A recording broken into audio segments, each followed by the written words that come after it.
निकाह किसके साथ होगा? तो जो अल्लाह ने लिख दिया है उसी के साथ होगा। अगर हर लड़की के साथ हमारा निकाह जा जिसको देखा हो जाता तो ये जो रिश्ते आके जो वापस जाते हैं ना, कई कई साल तक चलता रहता है, आ रहे जा रहे आ रहे जा रहे। क्यों? लोग परेशान होते हैं, अरे सैयद साहब इतनी जगह जाते हैं, पसंद ही नहीं आता। मैं कहता हूं जा लिखा तू वहां पहुंच ही नहीं रहा है। जहां अल्लाह ने लिखा है तू वहां पहुंच ही नहीं रहा है। जहां अल्लाह ने लिखा है जिस दिन वहां पहुंच जाएगा और वो वक्त आ जाएगा तो फिर चट मंगनी पट बिया वाला मसला भी हो जाएगा। लेकिन जब अल्लाह ने जहां लिखा है तू वहां पहुंचता ही नहीं है तो अभी इंतजार कर। ये अल्लाह की तरफ के फैसले होते हैं, अल्लाह की तरफ के। तो रिश्ते आए जाए तो बहुत ज्यादा जो दिमाग पे टेंशन मत लिया करो। अल्लाह ने हमारी तकदीर में लिख दिया है तो होना ही होना है। कोई बगैर जोड़े का जमीन पे नहीं आया है। और बेटियों को जल्दी रिश्ते नहीं आते तो माँ बाप खुद उसको ताना देते, कैसी है तू, मनूस है, तेरी तकदीर फूटी हुई है, तुझे अच्छे रिश्ते नहीं आते, हम परेशान हैं। यार उस बेटी का क्या कसूर है? अल्लाह ने जब लिखा है तभी शादी होगी। शादी वक्त से पहले नहीं होगी, मौत वक्त से पहले नहीं आएगी, रोजी वक्त से पहले नहीं मिलेगी। अल्लाह ने जब जहां लिखा है उसी वक्त होगा, जो टाइम आ जाएगा उसी वक्त होगा, वरना नहीं होगा। हमने तो ऐसी शादियां भी इस छोटी सी उम्र में देखी है। मैंने एक शादी ऐसी देखी है अपने बचपने में कि बारात तैयार होगी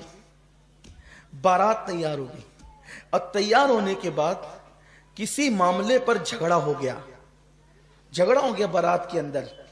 तो क्या हुआ, लड़के वालों ने अपनी अना बताने के लिए कहा हम बारात वापस ले जा रहे हैं। ये हुआ, हम बारात वापस ले जा रहे हैं। अब लड़की वाले नरम पड़े, यार इज्जत पे बना जाएगी, क्या होगा? उन्होंने हाथ जोड़े, पैर पकड़े, खुदा के लिए ऐसा मत करो, गरीब की इज्जत से मत खेलो, चलो जो हुआ माफी मांगते, लेकिन मजरा नहीं, हम तो जाएंगे। बहुत मनाया, लोगों ने मनाया, बड़ों ने मनाया, नहीं माने। और वो बारात वापस हुई। लड़की के माँ बाप की तो मौत से बदतर उस वक्त की कैफियत हो गई थी कि वो क्या करें।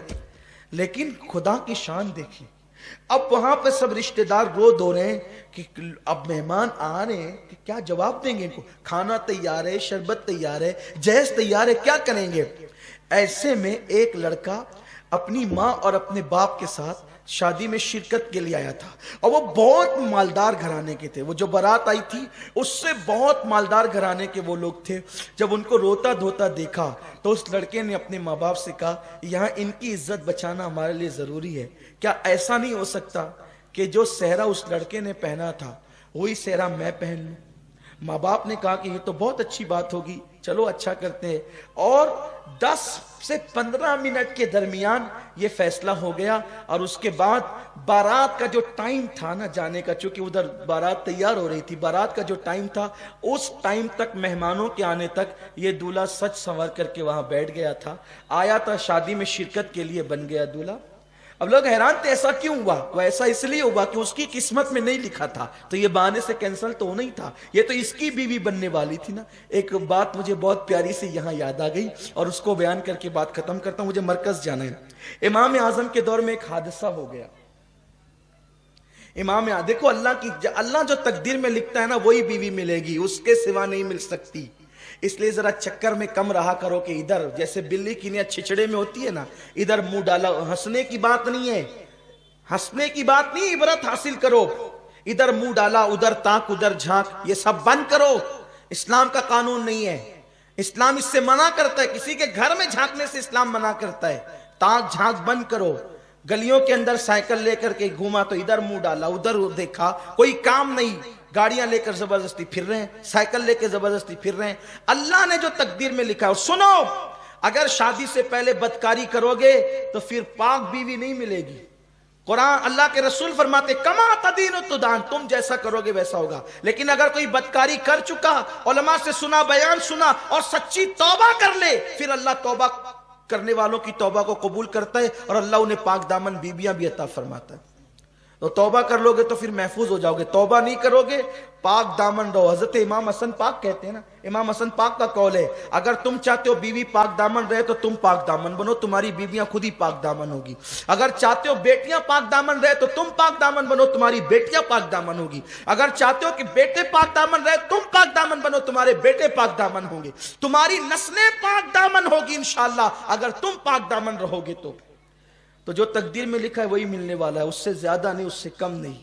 इमाम आजम अबू हनीफा रहमतुल्लाह ताला अलैह के दौर में ऐसा हुआ कि दो भाइयों की एक साथ शादी हुई, दो भाइयों की एक साथ शादी हुई, और इत्तेफाक से दो बहनें भी वो थी, इधर दो भाई इधर, ऐसा होता है ना, दो भाई दो बहन हो गई।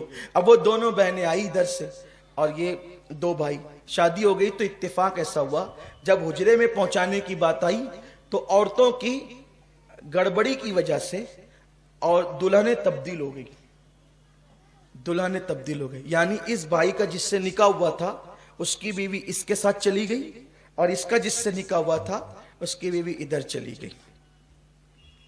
जब अब रात तो गुजर गई, सुबह हुई, तो सुबह होने के बाद ये बात खुल गई कि भाई वो जो औरतों की कोताही की वजह से दुल्हन तब्दील हो गई, इसकी इसके साथ चली गई, इसके इसके साथ चली गई। इत्तेफाक से उस वलीमा में इमाम आजम भी मौजूद थे, इमाम सुफियान सौरी मौजूद थे, इमाम आमश मौजूद थे, इमाम हम्माद, यानी बड़े बड़े उस दौर के अकाब, यानी कितने बड़े घर में शादी रही होगी वो कि इमाम आजम जैसे लोग उस वलीमे में शरीक हुए होंगे। ऐसा होता है ना कि भाई हाफिज गुफरान साहब जिस शादी में आए तो माशाल्लाह मुअज़्ज़ज़ लोगों की शादी है, हाफिज मकसूद साहब आए तो इज्जतदार लोगों की शादी है, तो ऐसा होता है, मेहमान देख के अंदाजा होता है कि कैसे लोग हैं। अब इमाम आजम जिसकी शादी में जाए वो वाकई इमाम आजम अबू हनीफा, तो वो लोग सब बैठे थे, वो औरतों से बात बाहर आई कि औरतें आपस में कानाफूसी करने लगी कि दुल्हन चेंज हो गई, दुल्हन चेंज हो गई। अब औरतों को बात पता चले तो वो छुपना कब थी, तो सब, अब हर दौर की औरत तो औरत ही होती है, और हर शहर की औरत ही होती है। खूब चीख पुकार होने लगी, अब क्या होगा, अब क्या होगा। मर्दों ने इमाम सुफियान सौरी से और दिगर इम्मा से कहा कि ये जो औरतें तब्दील हो गई कि क्या करें।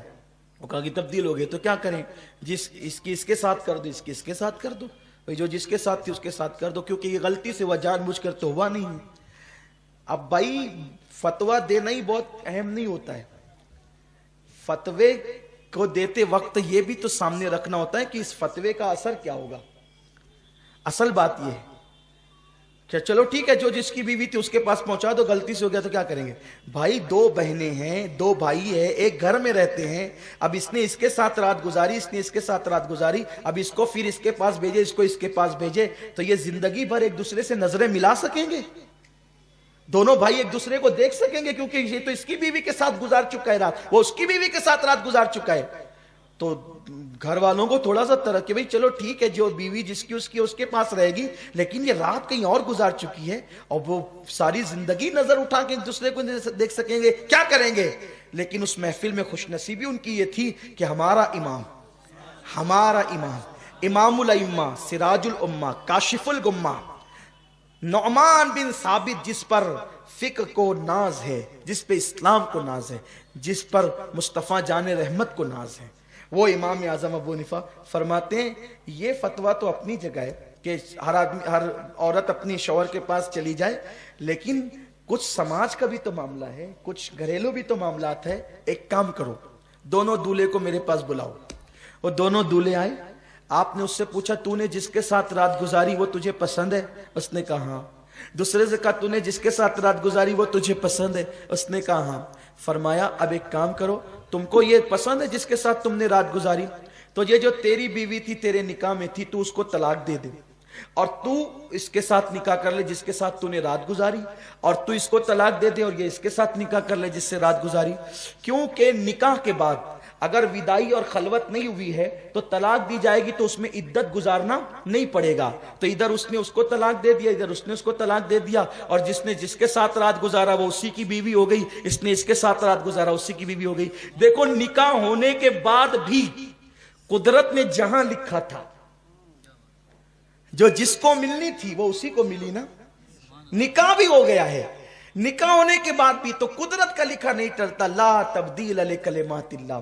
तो और लड़कियों को अगर रिश्ते लेट आते हैं वो बहुत बेचैन होती है कि अरे मुझे रिश्ते नहीं आ रहे हैं, फिर वो कभी कभी गलत कदम उठाती है। लड़के भी उनका अच्छा रिश्ता नहीं होता, बहुत फील करते हैं अरे यार जो देख के जाता है फिर ना कह देता है, मेरे अंदर कमी कैसे ये सब बताएं, देख के जाते ना कहते। मेरे भैया तेरे अंदर कोई कमी नहीं है, वो तेरे लिए लिखी नहीं थी जिसके माँ बाप तुझे देखने आए थे। मेरी बेटी तेरे अंदर कोई कमी नहीं है, वो तेरे लिए लिखा हुआ नहीं था जिसके लिए जिसके माँ बाप तुझे देखने आए थे। अरे जिस दिन लिखा हुआ आ जाएगा फिर उस दिन नहीं भी देखेंगे तो भी तेरा निकाह हो जाएगा। तो इसलिए अल्लाह के फैसलों पे राजी रहना चाहिए और अपनी बेटियों का निकाह वहां कीजिए जो लोग नबी पाक के